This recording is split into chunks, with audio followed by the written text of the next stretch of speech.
Bersama pura-pura tahu fisika. Shalala, shalala, shalala. Hai Sobat Fisika. Pernahkah kalian penasaran mengapa air di dalam termos tetap hangat? Sebenarnya bagaimana ya cara kerja penyesuaian kecerahan layar otomatis pada handphone? Atau lampu pijar itu kenapa bisa menyala sih? Semua jawabannya ada di materi dualisme gelombang partikel. Penasaran kan? Mari cari jawabannya bersama saya, Clara Ahmadinda, pada 6 pokok materi yang akan kita bahas. Adapun pokok bahasannya sebagai berikut. Langsung saja ke materi yang pertama. Bagian A, teori kuantum Planck dan radiasi benda hitam. Sebelumnya, apa sih benda hitam itu? Apakah benda yang berwarna hitam? Lalu, jika ada suatu benda yang berwarna cerah, kemudian dicat menjadi warna hitam, apakah benda itu dapat dikatakan benda hitam? Nggak gitu dong ya, Sobat Fisika. Mari kita kulik bersama. Benda hitam menjadi istilah yang pertama kali dikenalkan tahun 1862 oleh Gustav Robert Kirchhoff. Di fisika, benda hitam tidak selalu berwarna hitam loh. Mudahnya, benda hitam adalah sebutan untuk suatu benda yang menyerap radiasi termal yang didapat dengan tidak memantulkan cahaya dan tidak membolehkan cahaya dalam bentuk apapun keluar dari arah manapun. Energi yang berhasil diserap tadi selanjutnya akan mulai memanas dan memancarkan radiasi. Prinsip kerja dari radiasi benda hitam sebenarnya cukup mudah. Saat masuk pada rongga, cahaya selanjutnya akan dipantulkan berulang kali tanpa pernah meninggalkan atau keluar dari rongga itu. Ketika benda hitam terkena cahaya Mejikuhibiniu, maka ia akan menyerap semua cahaya tersebut. Kalau semua cahaya diserap, lama-kelamaan energi benda tersebut akan meningkat. Kemudian benda tersebut akan berpijar dan mengeluarkan cahaya. Tapi cahaya yang dipantulkan itu tidak sesuai dengan warna bendanya, melainkan bergantung pada suhunya.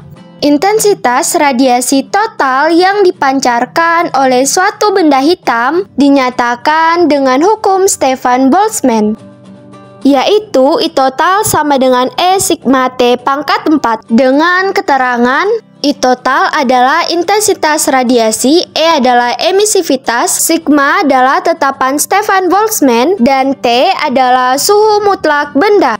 Radiasi benda hitam dapat dijelaskan menurut teori kuantum Planck, yaitu atom-atom logam pada benda hitam berperilaku sebagai osilator gelombang elektromagnetik yang memancarkan energi secara diskrit. Menurut persamaan, E sama dengan N dikali H dikali F. Dengan keterangan E sama dengan energi, N sama dengan bilangan kuantum, H sama dengan konstanta Planck, dan F adalah frekuensi osilator. Oke, sekarang kita masuk ke materi kedua, yaitu hukum pergeseran Wien. Pada tahun 1890, fisikawan asal Jerman Wilhelm Wien melakukan percobaan dengan menggunakan oven yang terisolasi sehingga kalor tidak dapat keluar. Dari percobaan tersebut, Wien memperoleh hubungan antara panjang gelombang pada intensitas pancar yang maksimum dengan suhu mutlak benda, yaitu panjang gelombang pada intensitas maksimum akan mengalami pergeseran panjang gelombang ke yang lebih pendek. Dengan kata lain, memiliki frekuensi besar pada benda dengan suhu tinggi. Sebaliknya, intensitas minimum akan memiliki panjang gelombang yang besar, frekuensinya kecil ketika benda bersuhu rendah, atau diperoleh hubungan yaitu lambda maksimum T sama dengan K. Dengan keterangan, lambda maksimum adalah panjang gelombang pada intensitas pancar maksimum, T sama dengan suhu mutlak, dan K sama dengan tetapan Wien. Baiklah, selanjutnya efek fotolistrik. Sejarah penemuan efek fotolistrik diawali oleh penelitian seorang fisikawan Jerman, yaitu Heinrich Hertz.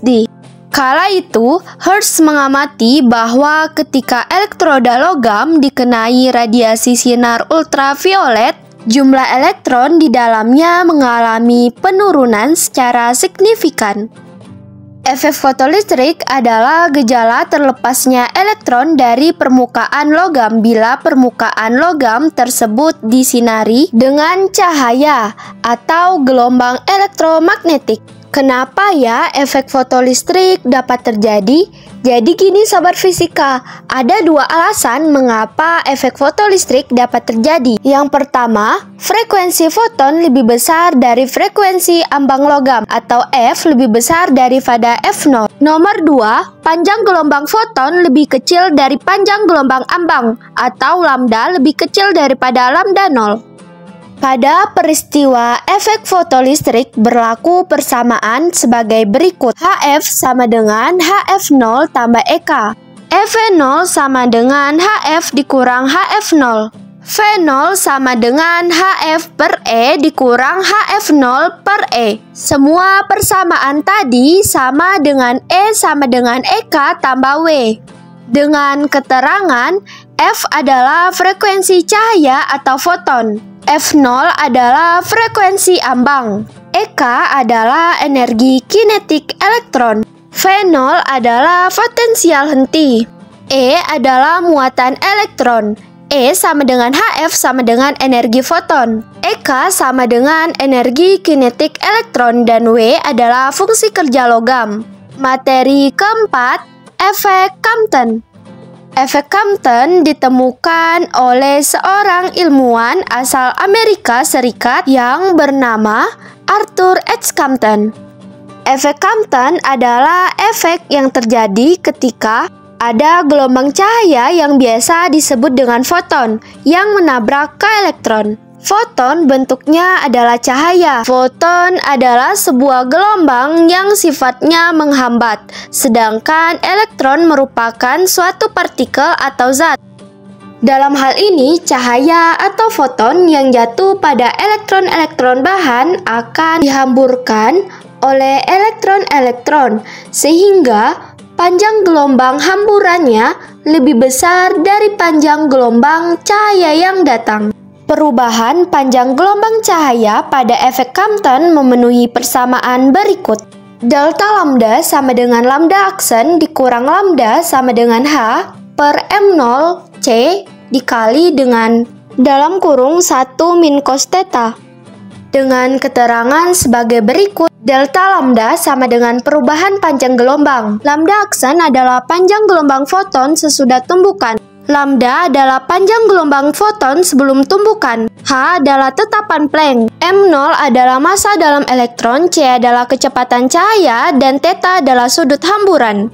Sampai sini sudah paham ya sobat fisika? Sekarang ayo kita lanjut ke materi kelima, gelombang de Broglie. Sebelum itu kita cari tahu terlebih dahulu, siapa sih de Broglie itu? Jadi, de Broglie itu diambil dari nama Louis de Broglie yang merupakan seorang ilmuwan dari Prancis yang terkenal pada sekitar tahun 1924. Dia mengeluarkan sebuah teori tentang cahaya yang bisa dipandang sebagai partikel yang memancarkan panjang gelombang tertentu. Persamaan tersebut kemudian dikenal sebagai panjang gelombang tertentu berdasarkan momentum cahaya atau momentum foton. Partikel yang bergerak seperti elektron dapat berperilaku sebagai gelombang dan menurut de Broglie, panjang gelombang partikel tersebut memenuhi persamaan sebagai berikut. Lambda sama dengan H per M dikali V sama dengan H per P. Dengan keterangan sebagai berikut, lambda adalah panjang gelombang partikel, M adalah massa partikel, V adalah laju partikel, dan P adalah momentum partikel. Peristiwa gelombang partikel ditunjukkan pada percobaan Davison dan Germer pada tahun 1927 yang menemukan adanya peristiwa difraksi dan interferensi elektron, yang panjang gelombangnya dapat ditentukan sebagai berikut. Lambda sama dengan H per akar 2 dikali M dikali E dikali V. Dengan keterangan E adalah muatan elektron dan V adalah beda potensial. Materi terakhir, prinsip ketidakpastian Heisenberg. Werner Heisenberg dilahirkan di Jerman pada tahun 1901. Ia dikenal sebagai seorang jenius yang menerima gelar dokter dalam bidang fisika teoritis di Universitas Munich. Werner Heisenberg mengemukakan jika prinsip ketidakpastian menyatakan bahwa kita tidak dapat mengetahui posisi dan kecepatan suatu partikel seperti foton atau elektron dengan akurasi yang sempurna. Semakin kita mengetahui posisi partikel, semakin sedikit yang kita ketahui tentang kecepatannya, dan sebaliknya. Pengukuran posisi dan momentum suatu partikel secara simultan selalu menghasilkan ketidakpastian yang lebih besar dari konstanta Planck, yaitu delta P dikali delta X lebih besar sama dengan H bar, dengan H bar sama dengan H per 2pi. Dengan keterangan delta P adalah ketidakpastian momentum dan delta X adalah ketidakpastian posisi. Untuk latihan soal, silakan menonton video berikut ini. Sekian video dari saya, semoga dapat menambah pengetahuan sobat fisika ya. Jangan lupa like, comment, share, dan subscribe. Bye-bye. Mengalami pemantulan, refleksi, mengalami pembiasan, refraksi.